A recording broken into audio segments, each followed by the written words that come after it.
नमस्कार दोस्तों, welcome back to my channel RS technical में आप लोगों का स्वागत है। आज हम लोग पढ़ेंगे स्प्लिट एसी किसे कहते हैं और यह कैसे काम करता है। ठीक है, तो चलो बिना किसी देरी का हम लोग चलते हैं अपने टैब के स्क्रीन पर। मैं आप लोगों को बताया ना, यह दो भागों में बटा होता है। देखो, एक भाग यह हो गया इंडोर का और दूसरा भाग यह हो गया आउटडोर। ठीक है, मैं आप लोग बताया ना ये दो भागों में बटा होता है। ठीक है, तो पहले थ्योरी समझ लेते हैं, फिर उसके बाद इमेज हम आप लोगों को डिस्क्राइब करेंगे। ठीक है दोस्तों, तो हमारा क्या हेडिंग है, स्प्लिट एसी किसे कहते हैं। हम बताए ना, स्प्लिट एसी ये एक ऐसा एयर कंडीशनर होता है जो दो भागों में बटा होता है, उसे स्प्लिट एसी कहा जाता है। ठीक है, यह दो भागों में बटा होता है, इसे स्प्लिट एसी कहा जाता है। ठीक है, स्प्लिट एसी के मुख्य दो भाग, ठीक है, इंडोर यूनिट यह कमरे में के अंदर लगा होता है। ये इसका काम कमरे की गर्म हवा को ठंडी हवा में बदलकर वापस कमरे, इसका काम क्या इंडोर यूनिट का कमरे के गर्म हवा को ठंडी करना है। ठीक है, तो यह कमरे की गर्म हवा को ठंडी हवा में बदल कर भेजता रहता है, कंटिन्यू सर्कुलेशन होता रहता है। ठीक है, और आउटडोर यूनिट यह घर या बिल्डिंग के बाहर लगाया जाता है। इसका काम क्या होता है, यह हमारे गैस रेफ्रिजरेशन को ठंडा करता है। जो रूम के गर्मी है ना, इसको बाहर फेंकता है।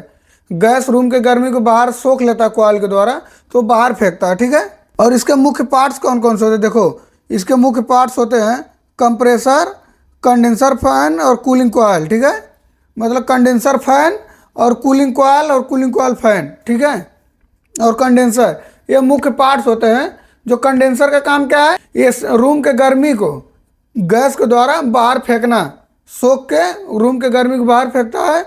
और कूलिंग कॉइल का काम क्या है, रूम के अंदर के टेम्परेचर को ठंडा करना है। ठीक है, देखो लिखा है ना, इंडोर और आउटडोर यूनिट कॉपर पाइप के द्वारा जुड़े होते हैं। ठीक है, जो इंडोर और आउटडोर है ना, इसके पाइप के द्वारा जुड़े रहते हैं, कॉपर पाइप के द्वारा जुड़े रहते हैं, ताकि गैस सर्कुलेशन इंडोर से आउटडोर हो सके। ठीक है, स्प्लिट एसी कैसे काम करता है, लिखा है ना, कमरे की गर्म हवा को इंडोर यूनिट खींचता है, रेफ्रिजरेशन गैस की गर्मी को सोख लेता है, या फिर गैस आउटडोर यूनिट में तक जाती है।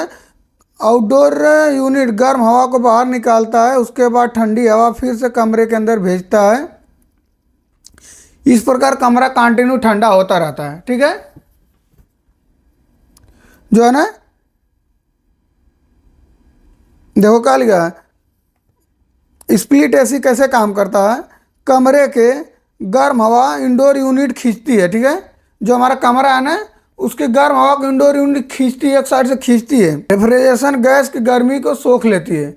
जो एसी का रेफ्रिजरेशन है ना, कूलिंग कॉइल पर गैस कमरे की हवा टकराती है, तो गैस के कमरे की गर्मी को सोख लेती है।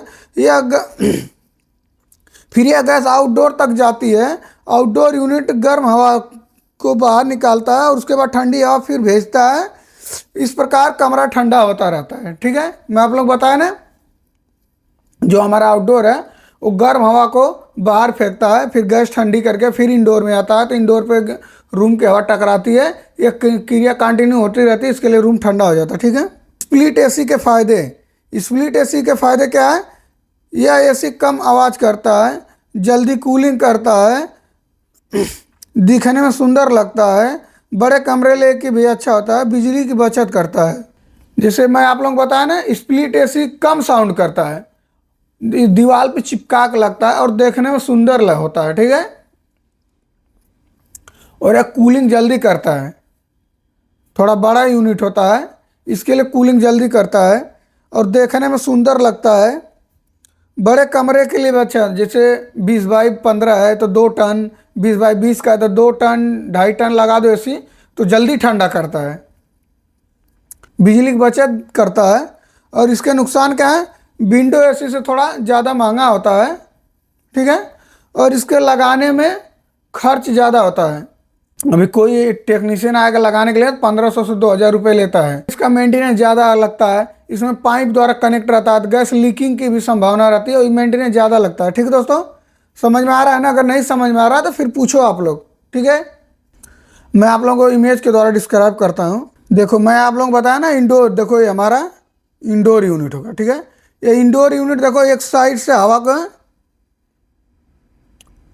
हवा को फेंक रहा है ना, और ऊपर से हवा को लेता है, इधर से हवा को लेता है, इधर से हवा जाएगा, कॉइल पे टकराएगा और वापस आएगा। ठीक है।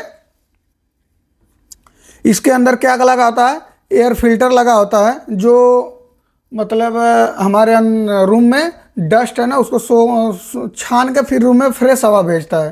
ठीक है। तो कॉइल भी गंदा नहीं होता है। ब्लोअर लगा होता है।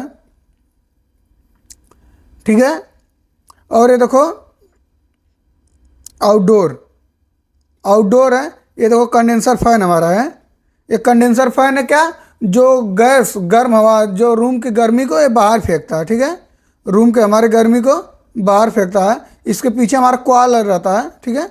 कॉइल देखो, ये कंप्रेसर है, ये हमारा एसी के पाइप है, देखो इधर से आके दीवार के अंदर से इधर आके कनेक्ट होता है। ठीक है। ऐसा आके कनेक्ट रहता है, क्योंकि एसी में गैस सर्कुलेशन एक साइड से जाएगा गैस, इधर से गैस के गर्मी को ठंडी में बदल के फिर रिटर्न आएगा, फिर इधर आके इसमें गैस ठंडा होगा, फिर रिटर्न जाएगा, फिर ऐसे यह प्रक्रिया बार बार होती रहती है। ठीक है। जब यह प्रक्रिया बार बार होती रहती है तो एक समय आता है कि हमारा रूम ठंडा हो जाता है। जब रूम ठंडा हो जाता है, जितना टेम्परेचर हम सेट पॉइंट किए रहते हैं उतने पे एसी कट ऑफ होता है। फिर जब रूम हमारा थोड़ा सा गर्म होता है तो ऑटोमेटिक एसी चालू होती है। ठीक दोस्तों, समझ में आ रहा है ना। अगर ये वीडियो आप लोगों को पसंद आई है तो हमारे चैनल को फॉलो करें, लाइक करें, कमेंट करें, सब्सक्राइब करें, ज़्यादा से ज़्यादा लोगों को शेयर करें ताकि सबको ऐसी वीडियो मिलती रहे। जय हिंद दोस्तों, नमस्कार।